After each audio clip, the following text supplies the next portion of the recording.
Welcome to స్వతంత్ర news. నేను అబిత. ముందుగా హెడ్లైన్స్. బీజేపీ నేత జితేందర్ రెడ్డి ఇంటికి సీఎం రేవంత్ కాంగ్రెస్ లో చేరతారంటున్న ప్రచారం.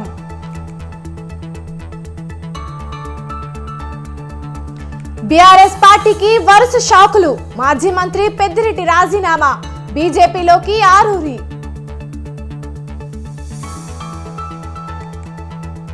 34 మందితో టీడీపీ రెండో జాబితా. ఆత్మకూరు నుంచి ఆనం పోటీ.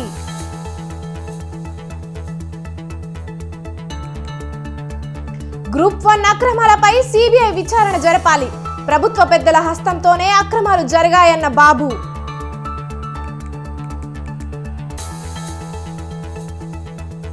పేదవారిపై యుద్ధంగా కూటమి వస్తోందన్న సీఎం. చంద్రబాబు పవన్ కళ్యాణ్లపై ఘాటు వ్యాఖ్యలు.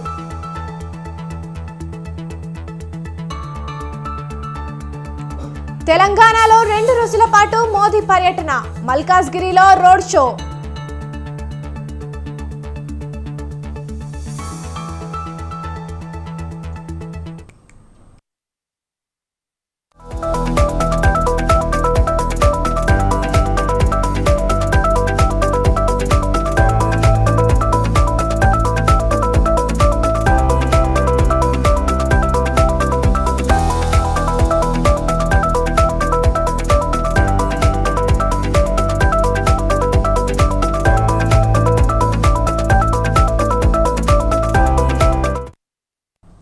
పార్లమెంట్ ఎన్నికల వేళ తెలంగాణలో కీలక పరిణామాలు చోటు చేసుకుంటున్నాయి.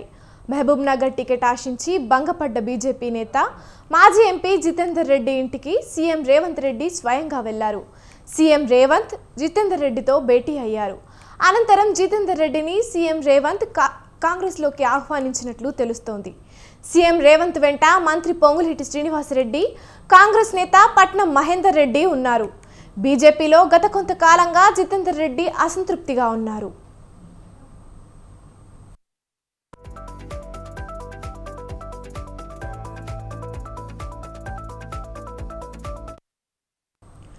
తెలంగాణలో బీజేపీకి బిగ్ షాక్ తగిలింది. ఎంపీ ఎన్నికల్లో మహబూబ్ నగర్ టికెట్ ఆశించిన మాజీ ఎంపీ జితేందర్ రెడ్డికి బీజేపీ మొండి చేయి చూపడంతో ఆయన కాంగ్రెస్లోకి వెళ్లాలని నిర్ణయించుకున్నారు. ఈ క్రమంలో జితేందర్ని సీఎం రేవంత్ రెడ్డి నివాసంలో మర్యాదపూర్వకంగా కలిశారు. చర్చలు జరిపిన అనంతరం కాంగ్రెస్లోకి రావడానికి ఆయన సుముఖత వ్యక్తం చేశారు.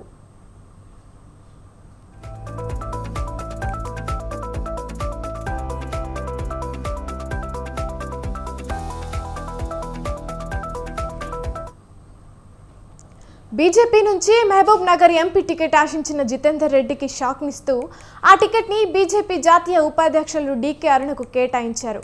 దీంతో తీవ్ర అసంతృప్తికి గురైన జితేందర్ కాంగ్రెస్లోకి వెళ్లాలని నిర్ణయించుకున్నారు. ఇక ఇదే అంశంపై మరింత సమాచారాన్ని మా bureau chief Naresh phone line ద్వారా అందిస్తారు. చెప్పండి నరేష్, జితేందర్ రెడ్డి కాంగ్రెస్ పార్టీలోకి చేరే అవకాశం ఉందా? మాజీ ఎంపీ బీజేపీ జాతీయ కార్యవర్గ సభ్యులు జితేందర్ రెడ్డి మహబూబ్ నగర్ టికెట్ ఆశించారు. అయితే నిన్న బీజేపీ రెండో జాబితా విడుదలైంది. అందులో మహబూబ్ నగర్ స్థానాన్ని మాజీ మంత్రి డీకే అరుణకు కేటాయించారు. అప్పటి నుంచి జితేందర్ రెడ్డి తగిలిపోతున్నారు. గత కొంతకాలంగా బీజేపీ పార్టీలో జరుగుతున్న పరిణామాల పట్ల పరోక్షంగా జితేందర్ రెడ్డి తన అసంతృప్తిని వ్యక్తం చేస్తూనే ఉన్నారు. అయితే మహబూబ్ నగర్ టికెట్ కోసం ఆయన గట్టి ప్రయత్నాలు చేసినప్పటికీ అధిష్టానం మాత్రం మహిళా కోటాలో డీకే అరుణకు అవకాశం కల్పించింది. 2019 లోక్సభ ఎన్నికల్లో పోటీ చేసిన డీకే అరుణకే మరొకసారి బీజేపీ అవకాశం కల్పించిన నేపథ్యంలో జితేందర్ రెడ్డి తన అసంతృప్తిని వ్యక్తం చేశారు. ఈ నేపథ్యంలో జితేందర్ రెడ్డిని కాంగ్రెస్ వైపు తిప్పుకునేందుకు కాంగ్రెస్ పెద్దలు రంగంలోకి దిగారు. అందులో భాగంగా పిసిసి చీఫ్ సీఎం రేవంత్ స్వయంగా జితేందర్ రెడ్డి నివాసానికి వెళ్లి ఆయనతో చర్చలు జరిపారు. బీజేపీలో క్షేత్రస్థాయిలో గట్టి పట్టున్న నాయకులకు ప్రాధాన్యత లేకుండా పోతుంది కాబట్టి మీరు కాంగ్రెస్ లోకి రావాలి. తెలంగాణలో కాంగ్రెస్ పార్టీ అధికారంలోకి వచ్చింది. దాంతో పాటు మహబూబ్ నగర్ జిల్లాకు కేంద్ర ప్రభుత్వం తీవ్రంగా అన్యాయం చేసింది. పాలమూరు రంగారెడ్డి ఎత్తిపోతల పథకానికి జాతీయ హోదా కల్పించకపోగా అడుగడుగున కేంద్రం తెలంగాణ మీద వివక్షత చూపిస్తుంది. కాబట్టి ఈ ఎన్నికల్లో బీజేపీని ఓడించడం ద్వారా తెలంగాణ ప్రజల నిరసనను కేంద్రానికి తాకేలా చేయాలి అన్న ఒక ప్రతిపాదనను సీఎం రేవంత్ రెడ్డి జితేందర్ రెడ్డి ముందు ఉంచినట్టుగా తెలుస్తోంది.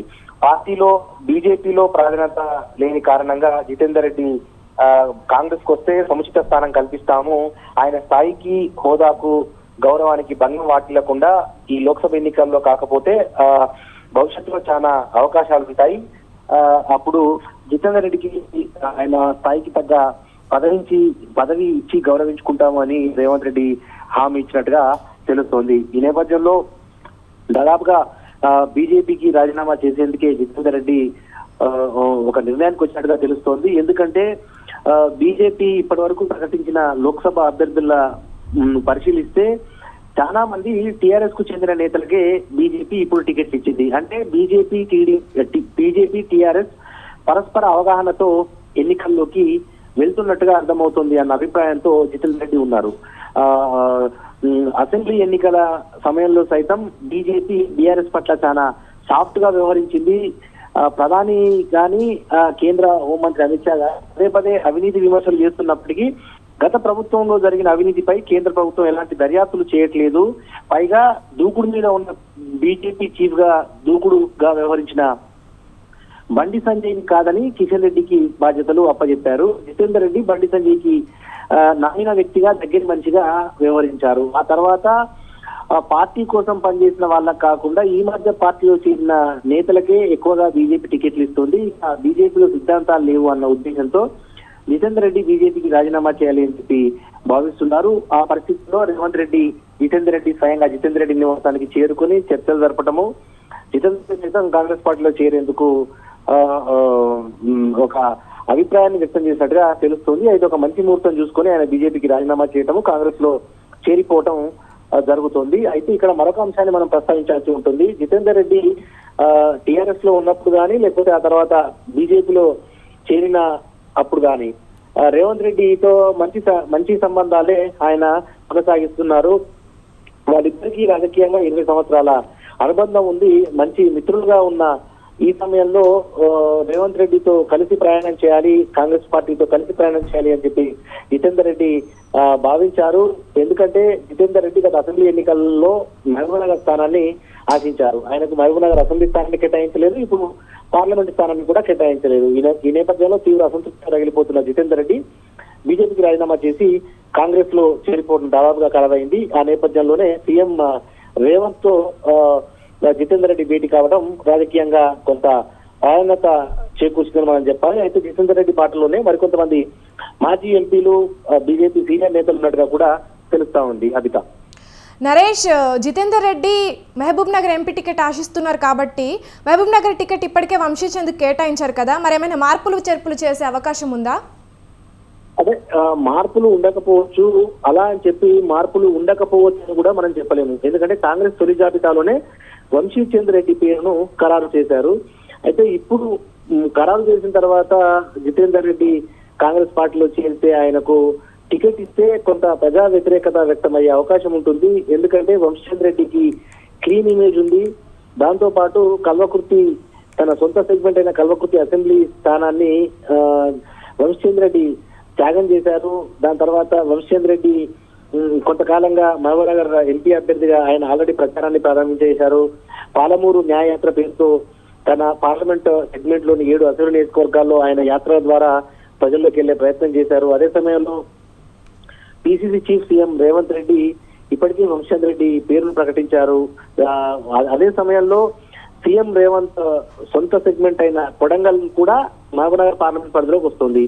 అటువంటి పరిస్థితుల్లో ఈ దశలో వంశీచంద్ర రెడ్డిని కాదని జితేందర్ రెడ్డి పేరును ఖరారు చేస్తారా అన్న అనుమానాలు వ్యక్తమవుతా ఉన్నాయి. అయితే ఇప్పటికైతే కాంగ్రెస్ పెద్దల నుంచి ఎటువంటి క్లారిటీ అయితే రాలేదు సీట్ విషయంలో. లోక్సభ ఎన్నికల తర్వాత జితేందర్ రెడ్డికి గౌరవప్రదమైన పదవి ఇస్తాము అన్న ఒక హామీని మాత్రం కాంగ్రెస్ పెద్దలు ఇవ్వగలిగారు. అయితే ఆ పదవి ఏంటన్న దాని మీద మాత్రం కొంత సస్పెన్స్ కొనసాగుతోంది. కవిత, రైట్, థ్యాంక్ యూ నరేష్.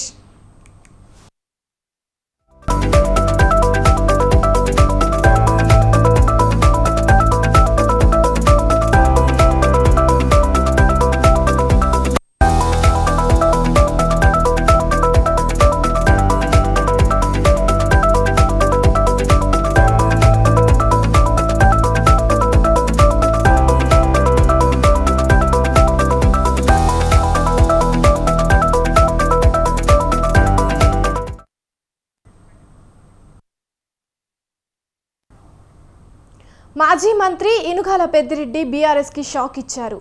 ఆయన రాజీనామా లేఖను తెలంగాణ భవన్కు పంపారు.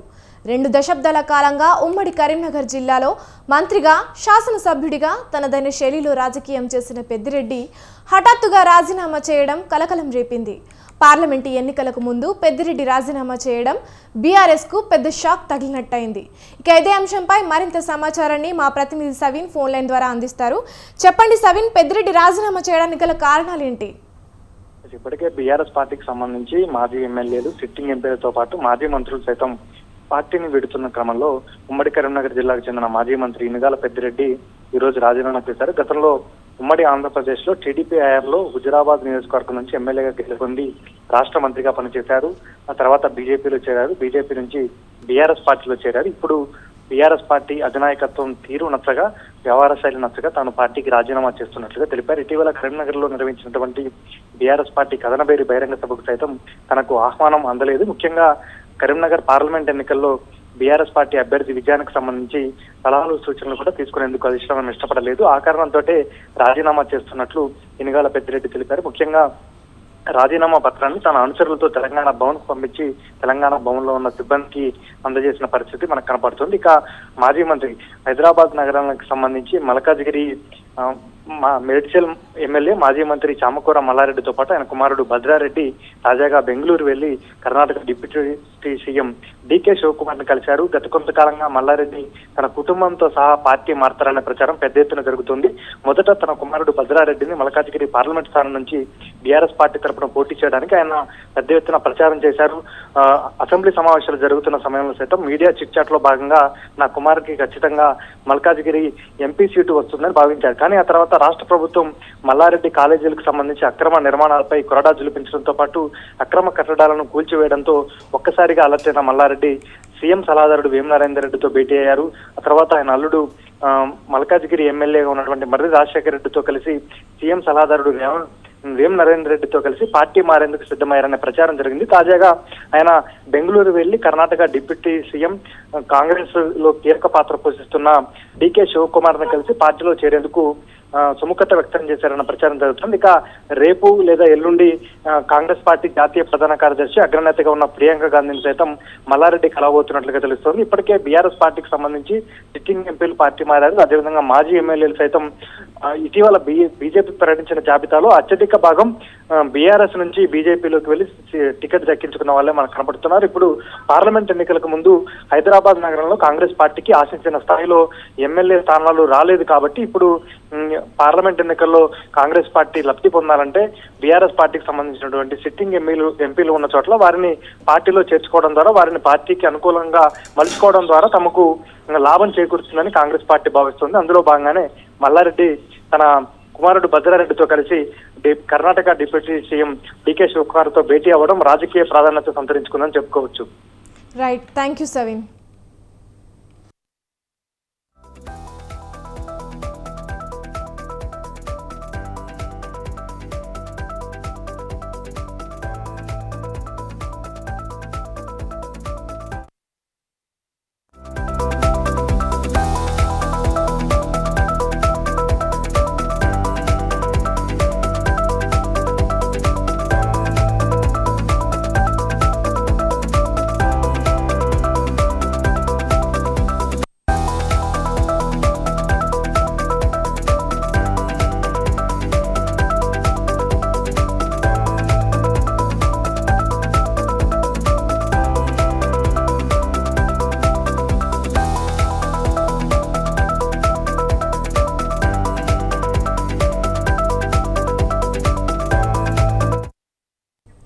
టీడీపీ అధినేత చంద్రబాబు 34 మంది అభ్యర్థులతో కూడిన రెండో జాబితాను విడుదల చేశారు. ఇప్పటికే తొలి జాబితాలో మొత్తం 94 మంది పేర్లను ప్రకటించిన టీడీపీ తాజాగా 34 మందితో రెండో జాబితాను ప్రకటించింది. వీరిలో 27 మంది పురుషులు, 7 మహిళలు ఉన్నారు. రెండు జాబితాలు కలిపి ఇప్పటి వరకు మొత్తం 128 మంది ఎమ్మెల్యే అభ్యర్థులను చంద్రబాబు ప్రకటించారు. మరో 16 స్థానాల్లో అభ్యర్థులను ప్రకటించాల్సి ఉంది. పొత్తు సీట్ల సర్దుబాటులో భాగంగా టీడీపీ 144 అసెంబ్లీ స్థానాల్లో పోటీ చేయనుంది.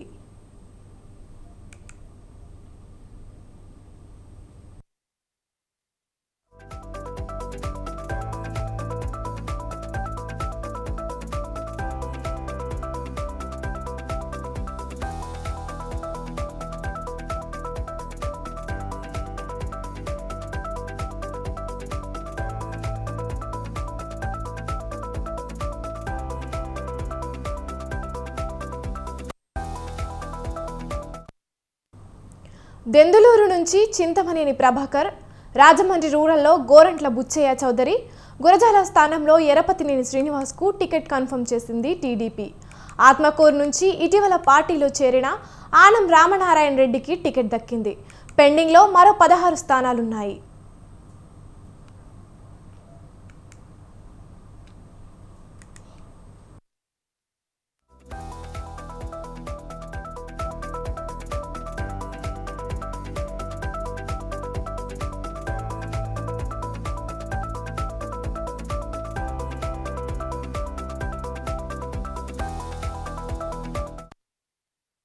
టీడీపీ అధినేత చంద్రబాబు 34 మంది అభ్యర్థులతో కూడిన రెండో జాబితాను విడుదల చేశారు.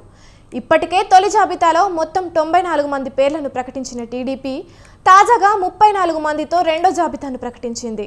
వీరిలో 27 మంది పురుషులు, 7 మహిళలు ఉన్నారు. రెండు జాబితాలు కలిపి ఇప్పటి వరకు మొత్తం 128 ఎమ్మెల్యే అభ్యర్థులను చంద్రబాబు ప్రకటించారు. మరో 16 స్థానాల్లో అభ్యర్థులను ప్రకటించాల్సి ఉంది.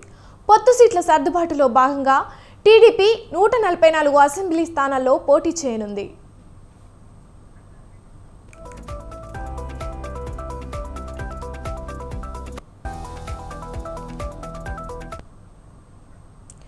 దెందులూరు నుంచి చింతమనేని ప్రభాకర్, రాజమండ్రి రూరల్లో గోరంట్ల బుచ్చయ్య చౌదరి, గురజాల స్థానంలో ఎరపతినేని శ్రీనివాస్కు టికెట్ కన్ఫర్మ్ చేసింది టీడీపీ.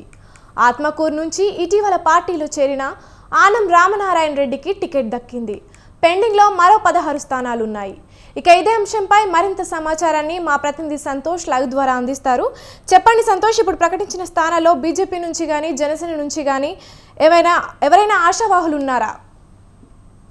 అవిత, ఏదైతే టీడీపీ అధినేత చంద్రబాబు నాయుడు రెండో జాబితా అనేది కూడా 34 మంది అభ్యర్థులతో కూడినటువంటి జాబితాని ఈ రోజు విడుదల చేయడం కూడా జరిగింది. దాదాపు 34 మంది అభ్యర్థుల్లో చూసుకున్నట్లయితే కనుక ఏదైతే గంటా శ్రీనివాస్ సైతం కూడా ఈ జాబితాలో లేకపోవడం, అదేవిధంగా మాజీ మంత్రి అయినటువంటి నారాయణ పేరు కూడా లేకపోవడం ఒక పసమెత్తగా మారిందనే చెప్పుకోవచ్చు. మొదటి జాబితాలో కూడా లేకపోవడం, అదేవిధంగా రెండో జాబితా లేకపోవడం, ఇంకా మూడో జాబితాలో చూసుకుంటే ఇంకా రిమైనింగ్ 16 మంది అభ్యర్థులతో కూడినటువంటి జాబితా అయితే కనుక ఇంకా విడుదల చేయాల్సి ఉంది. అయితే ఇప్పటి వరకు కూడా మొదటి జాబితాలో 94 మంది అభ్యర్థులని విడుదల చేయగా ప్రస్తుతానికి ఇప్పుడు రెండో జాబితా 34 మంది అభ్యర్థులను అయితే కనుక విడుదల చేయడం కూడా జరిగింది. ఇక మొదటి జాబితాలో YCP rebel MLA Kotamreddy Sridhar Reddy పేరు ఉండగా ఇప్పుడు రెండో జాబితాలో అయితే కనుక ఆనం రామ్ నారాయణ రెడ్డి పేరు కూడా ఉండడం కూడా జరిగింది. ఏదైతే నెల్లూరు ఆత్మకూరు నుంచి కూడా ఆయన పోటీ చూస్తున్నట్టు కూడా ఇటు ఆయన పేరుని ప్రకటించడం కూడా జరిగింది. ఇక 4 ఎమ్మెల్యేలు 2 ఎమ్మెల్యేలకి అయితే కనుక ఇటు టీడీపీ అధిష్టానం టికెట్ ఇవ్వడం జరిగింది. ఇంకా ఉండవల్లి శ్రీదేవితో పాటు మేకపాటి చంద్రశేఖర్ రెడ్డి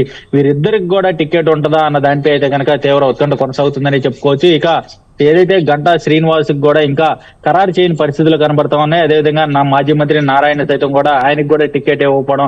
ఇక ఉమ్మడి కృష్ణా జిల్లాలో చూసుకున్నట్లయితే కనుక పెనమలూరు కావచ్చు, అదేవిధంగా మైలవరం నియోజకవర్గాలు ఇప్పటి వరకు కూడా రాజకీయంగా వేడికిందనే చెప్పుకోవచ్చు. ఈ రెండు నియోజకవర్గాలకు కూడా ఇంతవరకు కూడా అభ్యర్థిని అనేది ప్రకటించకపోవడం, ఎందుకంటే ఇప్పటికే వైసీపీ ఎమ్మెల్యే అయినటువంటి వసంత కృష్ణప్రసాద్ టీడీపీ చేతపుచ్చుకోవడం జరిగింది. అయితే ఆయనకి కూడా ఇటు మైలవరం టికెట్ ఉంటుందని ఆశించినప్పటికీ కూడా ఈ జాబితాలో లేకపోవడం కూడా ఒక వరకు మైలవరం నియోజకవర్గంలో ఇంకా రాజకీయ వేడి పెంచుతుందని చెప్తా ఉన్నారు. ఎందుకంటే అక్కడ నుంచి మాజీ మంత్రి అయినటువంటి దేవినేని ఉమా కావచ్చు, ఏదైతే టీడీపీ సీనియర్ నాయకులు అయినటువంటి బొమ్మసాని సుబ్బారెడ్డి కావచ్చు, వీరందరూ కూడా పూర్తి స్థాయిలో మైలవరం నుంచి పోటీ చేసేందుకు కూడా ఆసక్తి చూపిస్తున్న పరిస్థితులు కనబడతా ఉన్నాయి. అయితే ఎవరికైతే టికెట్ ఆశించినటువంటి అభ్యర్థులకి టికెట్ లేకపోవడం, వారికి అయితే కనుక బొచ్చిగింపే ప్రయత్నాలు అయితే కనుక జరుగుతూ ఉన్నాయని చెప్పుకోవచ్చు. ఎందుకంటే కలిసికట్టుగా పనిచేయాల్సిన పరిస్థితులు కనబడతా ఉన్నాయి. ఎందుకంటే బీజేపీ, జనసేన, టీడీపీ 3 పార్టీలు పొత్తులో ఉన్న నేపథ్యంలో పొత్తు ధర్మం ప్రకారం కూడా కొన్ని సమీకరణాల దృష్ట్యా కూడా అభ్యర్థులకు కేటాయించడం కూడా జరిగింది అంటూ కూడా అధిష్టానం అయితే కనుక అభ్యర్థులకి చెప్పడం జరుగుతూ ఉంది. ఏదేమైనప్పటికీ ప్రభుత్వం ఏర్పడిన అనంతరం కూడా వారికి కావాల్సినటువంటి పదవులు, కీలకమైనటువంటి పదవులు గుర్తింపు పొందినటువంటి అభ్యర్థులు అయితే కనుక కంపల్సరీ పార్టీ గుర్తిస్తుందంటూ కూడా చెప్తా ఉన్నారు. ఏదేమైనప్పటికీ చూసుకున్నట్లయితే కనుక ఇక జనసేన నుంచి సంబంధించినటువంటి రెండో జాబితాను సైతం కూడా విడుదల చేయాల్సి ఉంటుంది. ఇప్పటికే మొదటి జాబితా ఇంతమంది అభ్యర్థులు ప్రకటించడం జరిగింది. అయితే అభ్యర్థులు ఆ యొక్క నియోజకవర్గాలు ఏ అభ్యర్థులను కేటాయిస్తానన్నారు అన్న దానిపై అయితే కనుక ఇక జనసేన నుంచి ఇంకా ఒక క్లారిటీ రావాలి. ఇక బీజేపీ నుంచి కూడా ఎవరైతే ఏ అసెంబ్లీ స్థానాలు కేటాయిస్తారో అసెంబ్లీకి సంబంధించినటువంటి అభ్యర్థులు ఎవరైతే ఉంటారో వారిని కూడా పోటీకి దించే విధంగా కూడా వారు కూడా కసరత్తు చేసిన పరిస్థితులు కనబడతా ఉన్నాయి. ఇక టీడీపీ ముఖ్యంగా చూసుకున్నట్లయితే కనుక లోక్సభ స్థానాలు 17 లోక్సభ స్థానాలు ఉండగా అయినప్పటికీ రెండో జాబితాలో అనేది కూడా లోక్సభ స్థానాలపై ఇంకా కసరత్తు అభ్యర్థుల జాబితా అనేది కూడా విడుదల చేయకపోవడం కూడా ఇటు ఆసక్తికరంగా మారుతుందనే చెప్పుకోవచ్చు. ఎందుకంటే ఎన్నికల కోడ్ సమీపిస్తున్న నేపథ్యంలో ఇప్పుడు ప్రస్తుతం పార్లమెంటు నియోజకవర్గాల్లో కూడా ఎక్కువగా ఫోకస్ పెట్టినట్టు కూడా తెలుస్తోంది అధిష్టానం. ఇక మూడో జాబితాలో కూడా ఎక్కువగా ప్రయారిటీ లోక్సభ స్థానాలకే కూడా ప్రయారిటీ ఉండబోతున్నట్టు కూడా అంచనా వేస్తున్న పరిస్థితులు కనబడతా ఉన్నాయి. ఏదేమైనప్పటికీ చూసుకున్నట్లయితే కనుక 17 పార్లమెంటు నియోజకవర్గాల్లో అయితే కనుక టీడీపీ కసరత్తు చేస్తున్న పనిలో అయితే పడినట్టు కూడా తెలుస్తోంది. ఇక అసెంబ్లీ స్థానాలు సైతం కూడా 16 అసెంబ్లీ స్థానాల్లో ఎవరైతే ఆశావాహులు ఉంటారో ఇటు గంటా శ్రీనివాస్ కావచ్చు, అదేవిధంగా నారాయణ కావచ్చు, వీరిద్దరిని సైతం కూడా ఇటు ఏ నియోజకవర్గాల్లో బరిలో దించాలన్న దానిపై అయితే కనుక ఇటు సర్వేలు కూడా తెలుస్తూ ఉన్నట్టు కూడా తెలుస్తోంది. ఏదేమైనప్పటికీ టీడీపీ అధిష్టానం అయితే కనుక ఇక ప్రస్తుతం ప్రకటించినటువంటి అభ్యర్థుల్లో జనాల్లోకి వెళ్లాలంటూ కూడా సూచిస్తున్న పరిస్థితులు కనబడతా ఉన్నాయి. ఇక చింతమనేని ప్రభాకర్ చూస్తున్నట్లయితే కనుక ఈసారి కనుక ప్రభుత్వం ఏర్పడిన తర్వాత కీలకమైనటువంటి పదవి ఏదైతే చింతమనేని ప్రభాకర్ ని వరించబోతుందంటూ కూడా కొంతమేరకు సమాచారం అందుతా ఉంది. ఏదేమైనప్పటికీ పార్టీని ఎప్పటి నుంచో కూడా పనిచేస్తున్న వారికి కొంతమందికి అయితే కనుక టికెట్ వరించిందనే చెప్పుకోవచ్చు. అంతా right, thank you Santosh. Chandrababu పేరు చెబితే ఆయన చేసిన వంచన గుర్తొస్తోందని సీఎం జగన్ అన్నారు. చంద్రబాబు పేరు చెబితే ఒక్క పథకం కూడా గుర్తుకు రాదని తెలిపారు. కర్నూలు జిల్లా బనగానపల్లెలో ఈబీసీ నేస్తం కింద నిధులు విడుదల చేశారు. ఈ సందర్భంగా చంద్రబాబు పవన్ కళ్యాణ్లపై తీవ్ర వ్యాఖ్యలు చేశారు. పవన్ కళ్యాణ్ పేరు చెబితే వివాహ వ్యవస్థకు భ్రష్టు పట్టించే మోసగాడు గుర్తొస్తాడని సీఎం జగన్ అన్నారు. 5 ఏళ్లకు ఒకసారి కార్లను మార్చేసినట్లు భార్యలను మార్చే ఓ మ్యారేజ్ స్టార్ గుర్తొస్తారని చెప్పారు. ఒకరికి విశ్వసనీయత, మరొకరికి విలువలు లేవు అంటూ ఫైర్ అయ్యారు. చంద్రబాబు నాయుడు గారి పేరు చెప్తే అక్క చెల్లెమ్మలకు గుర్తొచ్చేది ఏమిటి అని అంటే బాబు చేసిన వంచనలు గుర్తుకొస్తాయి. పొదుపు సంఘాల్లో ఉన్న అక్క చెల్లెమ్మలకు ఏం గుర్తుకొస్తుంది అని అంటే చంద్రబాబు చేసిన దగా గుర్తుకొస్తుంది అని కూడా ఈ సందర్భంగా తెలియజేస్తా ఉన్నా. ఆయన చేసిన ఒక్కటంటే ఒక్క మంచి గుర్తుకు రాదు. ఆయన పేరు చెప్పితే ఒక్కటంటే ఒక్క మంచి స్కీము కూడా గుర్తుకు రాని పరిస్థితి చంద్రబాబు నాయుడు గారిదైతే దత్తపుత్రుడి పేరు చెబితే వివాహ వ్యవస్థను భ్రష్టు పట్టించే ఓ మోసగాడు గుర్తుకొస్తాడు. 5 సంవత్సరాలకు ఒకసారి కారును మార్చినట్టుగా భార్యలను మార్చే ఒక మ్యారేజ్ స్టారు ఓ వంచకుడు గుర్తుకు వస్తాడు దత్తపుత్రుడి పేరు చెబితే. పేదవాడి భవిష్యత్తుపై యుద్ధానికి కూటమి వస్తోందని సీఎం జగన్ అన్నారు. 3 పార్టీలు కూటమిగా తనపై యుద్ధానికి వస్తున్నారని చెప్పారు. గత ప్రభుత్వానికి మన ప్రభుత్వానికి తేడా గమనించాలని చంద్రబాబు కోరారు. టీడీపీ హయాంలో మహిళల ఖాతాల్లో చంద్రబాబు ఒక్క రూపాయి కూడా వేయలేదని చెప్పారు. లబ్ధిదారులు ఏ పార్టీకి ఓటేశారో అని కూడా తాము చూడలేదన్నారు. అర్హులైన అన్ని వర్గాల వారికి పథకాలు అందజేస్తామన్నారు. విశ్వసనీయత లేని, విలువలు లేని వీరు 3 పార్టీలుగా ఇవాళ కూటమిగా ఏర్పడి మీ బిడ్డ మీదకి యుద్ధానికి వస్తున్నారు. కాదు, మీ బిడ్డ మీదకి రాదు, మీ బిడ్డ మీదకి కాదు యుద్ధానికి వీళ్ళు వచ్చేది. 3 పార్టీలుగా వీళ్ళు కూటమిగా ఏర్పడి పేదవాడి భవిష్యత్ మీదకి వీళ్ళు యుద్ధానికి వస్తా ఉన్నారు. ఇదే ముగ్గురు 2014లో కూడా ఎన్నికలప్పుడు ఇదే ముగ్గురు ఒకటయ్యారు.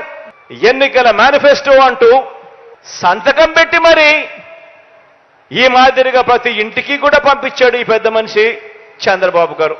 ఆయన ముఖ్యమంత్రి అయిన తర్వాత 2014 నుంచి 2019లో ఆయనతో పాటు ఆయన దత్తపుత్రుడితో పాటు ఈ బీజేపీ ఇదే మాదిరిగా ముగ్గురు కలిసి ఫోటోలు దిగి ఇదే మాదిరిగా చంద్రబాబు నాయుడు గారు మేనిఫెస్టో రిలీజ్ చేసి ఆయన సంతకాలు పెట్టి ఇంటింటికి పంపించాడు. ఒక్కటంటే ఒక్కటైనా. ఇవి ఇప్పటి వరకున్న బులెటిన్ అప్డేట్స్. చూస్తూనే ఉండండి స్వతంత్ర న్యూస్.